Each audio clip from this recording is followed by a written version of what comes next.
Seriously. Oui, oui.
Todd, with your permission, we'll go ahead and get started. Yes, sir. Ladies and gentlemen. And glad to be joined by General Mark Milley, meeting of the Ukraine Defense Contact Group. Ukraine's Minister of Defense, my good friend, Oleksiy Reznikov. Everyone here is acutely aware of the dangers that Ukraine, as Russia renews its reckless assault on the Donbass. And Minister Reznikov and his team gave us a clearer understanding of Ukraine's priority requirements as the war shifts. We also had some important discussions about how to fortify long-term support for Ukraine through training and sustainment. I'm especially pleased that defense leaders it's a testament to the underground impact of this contact group that it continues to new countries, including Ecuador and Georgia and Moldova. And that's a reminder of horrified and galvanized Georgia and Moldova. And that's a reminder of how Russia's unprovoked and horrified and galvanized the world. But it's also a sign of the global admiration for the heroism and resilience of the Ukrainian people. See that in the progress that we've made since this contact group's previous virtual meeting a few weeks ago. In May, the U.S. Congress approved $40 billion security assistance, economic and humanitarian support for Ukraine. And on June 1st, President Biden authorized an additional $700 to meet Ukraine's critical needs for today's fight. And that included HIMARS rocket systems with guided MLRS munitions. This package also included helicopters, counter-battery radars, and ammunition. And I'm especially pleased to be able to announce today that the United States will provide an additional $1 billion assistance package for Ukraine. MLRS munitions, 18 more M777 ammunition. This package also includes coastal defense systems and thousands of secure radios into the moment. We heard some significant announcements this afternoon about new. Other friends have made new commitments to train Ukraine's to Ukraine. We're working shoulder to shoulder with both the UK and now Germany as we develop Ukraine's long-range fire of HIMARS. Let me also thank Slovakia, which announced a significant donation of MI series helicopters, and of urgent important new artillery donations from many countries, including Canada and Poland and the Netherlands, capabilities. And they'll be crucial to Ukraine's efforts to repel Russia's assault in the Donbass. So, even as the war shifts and Ukraine's most urgent needs continue to evolve, for donations and delivery of military assistance. And after this afternoon's discussions, we're not just going to maintain that momentum, we're going to move even faster and push even harder. We'll deepen our coordination and cooperation, and we'll bolster Ukraine's armed forces to help them repel intensively together with this contact group, and we'll keep on strengthening our support for Ukraine's self-defense, and we'll continue to stand up for the rules-based assault. Thank you, and I'll turn it over to General Milley. Thanks, Secretary Austin, for your words and for your leadership in putting together this contact group. It is indeed making a significant difference in Secretary Austin. And I want to thank also, as Secretary Austin said, the around 50 countries who participated in this third iteration. Ukrainians, Deputy Chad, who attended Lieutenant General Moisuk to today's meeting on the battlefield against the Russians. And we collectively will continue to support Ukraine as they defend against the unprovoked war, the illegal war being waged by territory. In the current phase of this conflict, the Ukrainians are fighting hard, tooth and nail, in the Donbass. The Ministers of Defense and the Chiefs of Defense who met today are committed to providing Ukrainians. The world has a significant stake in the outcome of what happens in Ukraine. The so-called rules-based international order is at stake. War II, great power war, and to prevent large powers from.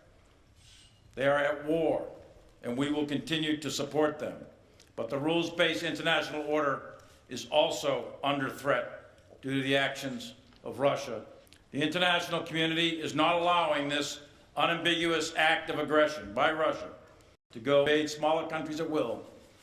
That is what the international community is up against. The Ukrainian Security Assistance Program has been calculated, responsive, and round our process to provide a tailored, timely assistance based on Ukrainian needs.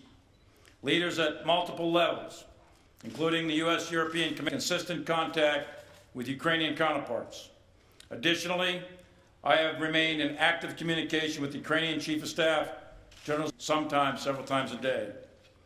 At the onset of the Russian invasion, the global community took action in the form of security assistance, exceptional impact on the battlefield. Russia halted and turned back their initial advances in the face of fear, which began this offensive on 16 April, some 16 rounds.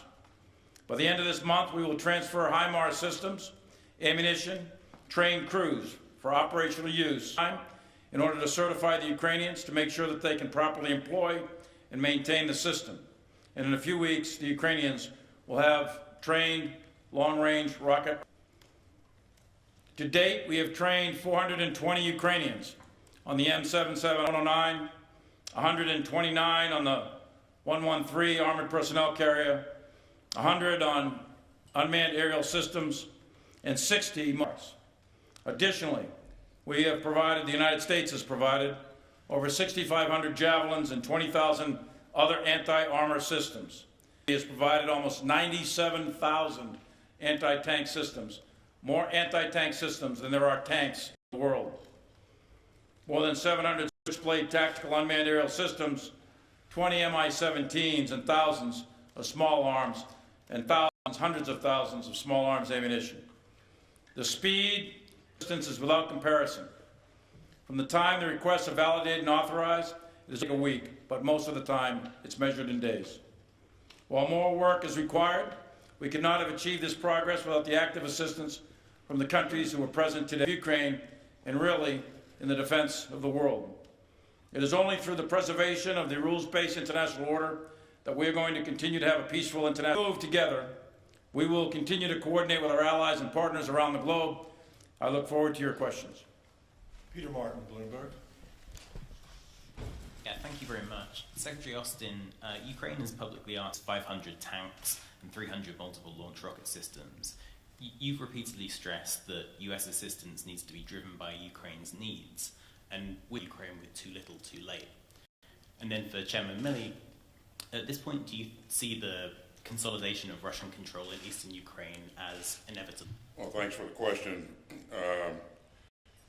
You're right. We remain focused on Ukraine's needs. And we, under the chairman say, he's in contact with his counterpart sometimes a couple of times a week.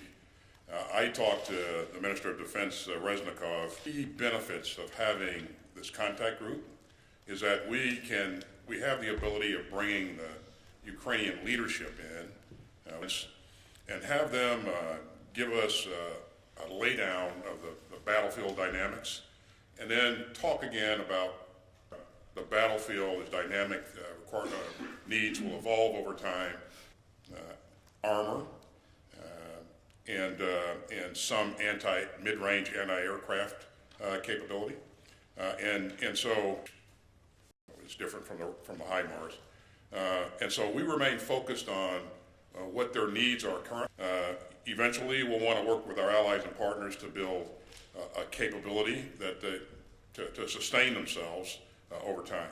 But we really are focused on what the leadership believes that its current needs are in this fight. And I think we've done the international community has done a pretty good job of providing that capability. It's never enough, and so we're going to continue to work hard. So on your question of the Donbass, but on the numbers, just real quick, I'm not sure what you're referring to, but I talked to General Zaluzny. They asked for 10 battalions of artillery, 12 battalions of artillery were delivered. Again, I say 97,000.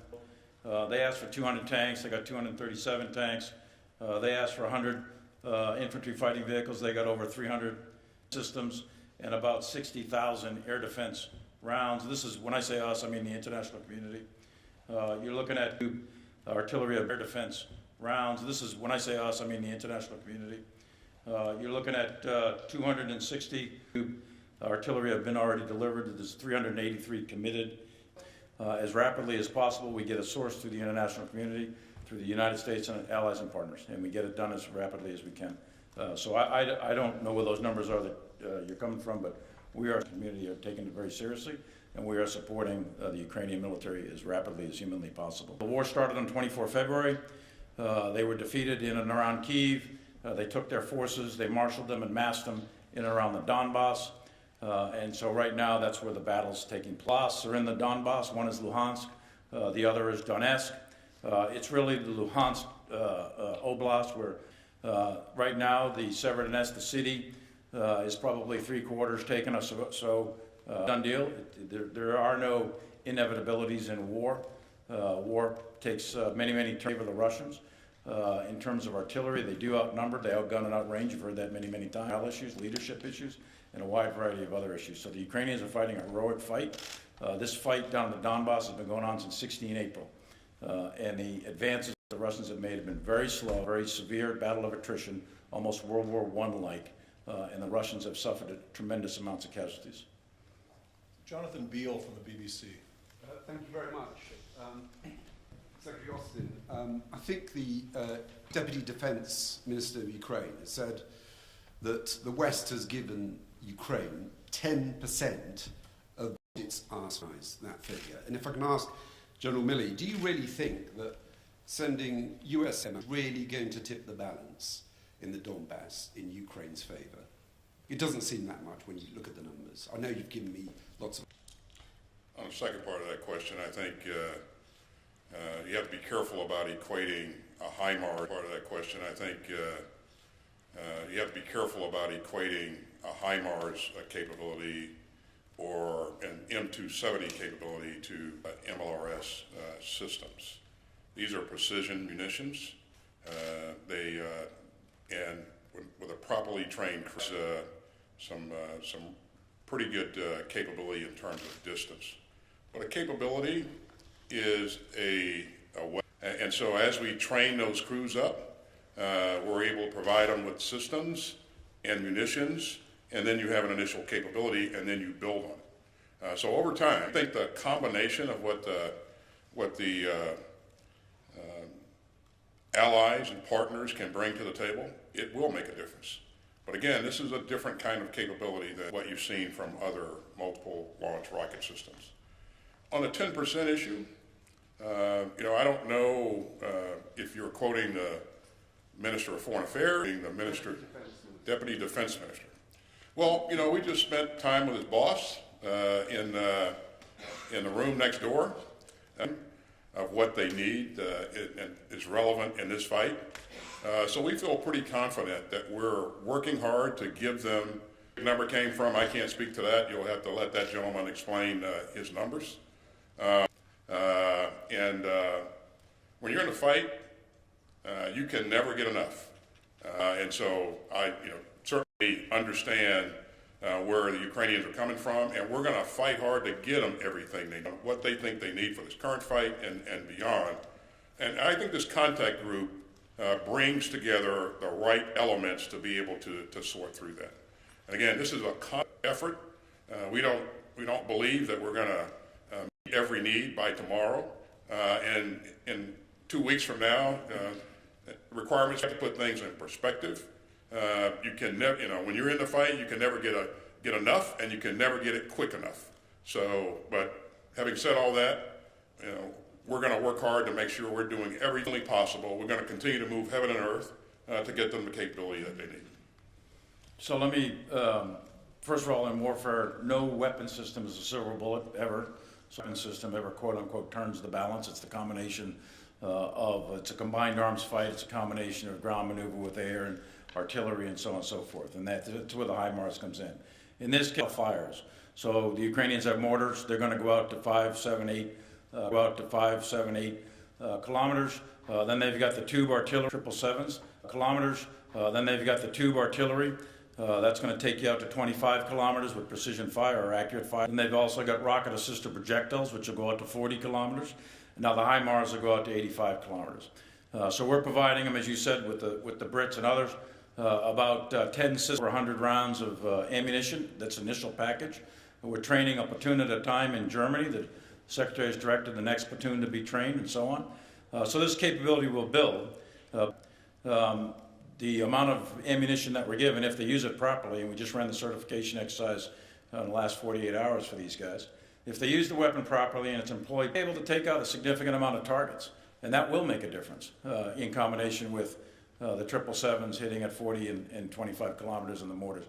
So you want to echelon these fires. I will say this, the artillery skills of the Ukrainians are very, very good. They're top-notch gunners, and the effect that they're... Idris Ali. From Ukraine being to help the Ukrainians win the war and weaken Russia. Is that still the United States goal, or is that out of reach now that Russia, the chairman, Ukrainians have talked about losing between 100 and 200 soldiers a day. Is that your assessment, and is this level of attrition sustained? Thanks for the question, Idris. I think you recall the op-ed that President Biden published here just recently. I think he laid it out in straightforward terms in terms of what our goals are, and that is that we want to see a democratic, prosperous Ukraine with the means to deter and to defend its sovereign territory. So I think that but again, we have said all along, what's been impressive about the Ukrainian people, and especially their soldiers, we get them the means, and especially their soldiers, we get them the means, the materials, the weapons, and we're going to remain in contact with them to make sure that we understand their needs. Again, 30 members of NATO, around 50 or so ministers of defense in this meeting today, and it sends a powerful message about how much people around the world care about making sure that we have that countries have the ability to the rules of the international rules of law. So, sure. On the assessment, let me caveat by saying casualties estimates in war are always extraordinarily difficult, and most of the time the initial casualty estimates are inaccurate. And it may take months for that. In the media, you see reported that Ukraine is taking 100 killed and 100 or 200 or 300 wounded per day. I would say those are in the... They sustain that. For Ukraine, this is an existential threat. They're fighting for the very life of their country. So your ability to endure suffering, your ability to endure casualty to the object to be attained. And if the object to be attained is survival of your country, then you're going to sustain it. And as long as they have leadership and they have the means by which to fight, ammunition, artillery tubes, etc., Ukraine will continue to fight. All right, one last question will be from Yuri Shako from Deutsche Welle. Thank you very much. Numbers and artillery. So, Secretary, you said that there were some other countries that also announced some additional artillery. And another question, you said a lot about the advantages of HIMARS and also of advantages of 3.7. Question, you said a lot about the advantages of HIMARS and also of advantages of 3.7s. Of course, they are very precise, it's clear, but if we look really at Scott and we compare it with many hundreds of artillery systems that Russians had and also hundreds of MLRS systems that Russians it had also many hundreds of artillery pieces and also a lot of MLRS, but Ukraine is running out of ammunition for these older systems. And if we look at this gap, as it's running out of ammunition, what Ukraine received from the West is not really close to close this gap. So why now we have like 18 additional howitzers, which is not really that much to close that huge gap? Thank you very much. Yeah, so I think part of your question there, that other countries are providing artillery that the Ukrainians have a lot of 155. As you know, we've pushed on our own 108 155 systems into the country, and this next package includes another 18. A number of other countries around the globe, some are self-propelled systems, some are towed systems, and they're also providing of the howitzers, the cannon artillery. You're going after things like command and control nodes and logistical nodes and those kinds of things, which will begin to attrit to sustain itself and command and control itself.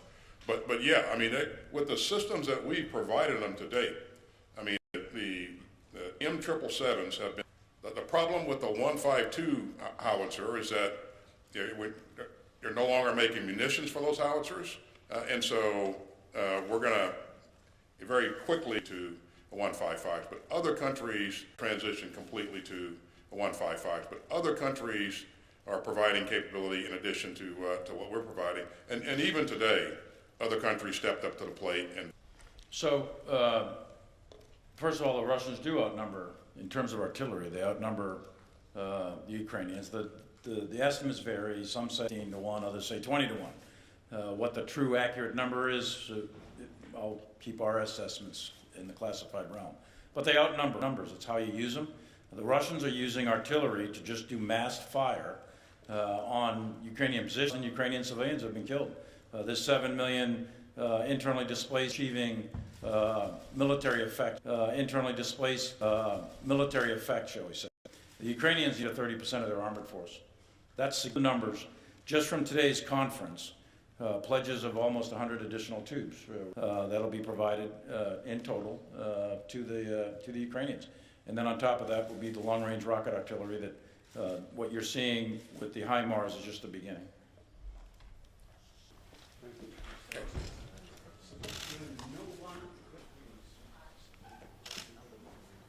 Sure. My question is, how long the United States, Ukraine, because we don't know how long the war will go on. Also to provide weapons which they promise to provide to Ukraine. So the first question, maintain this. We will stay focused on this for as long as it takes. And I'm glad the pieces that I take away from this conference is a strong resolve to remain focused, to remain together, and to find ways to create additional capability. That may be partnering with some capability, or working to expand capability in a defense industrial basis. So my answer to you is focused on it for as long as it takes. And again, the commitment that I heard today was very, very encouraging. And your second question? Germany and Hungary, which did promise that. Yeah, so Germany today, again, I think you may have heard me say earlier in my remarks that they committed to providing a couple of MLRS systems. And in the past, they've committed to providing other things, and they're still working to make sure we get those systems into theater. We track every one of those. And so the benefit of coming together every month is to make sure that we can see where we are, we remind countries of what the challenges are, and we can work with them to ensure that that capability gets there. So. Thank you very much.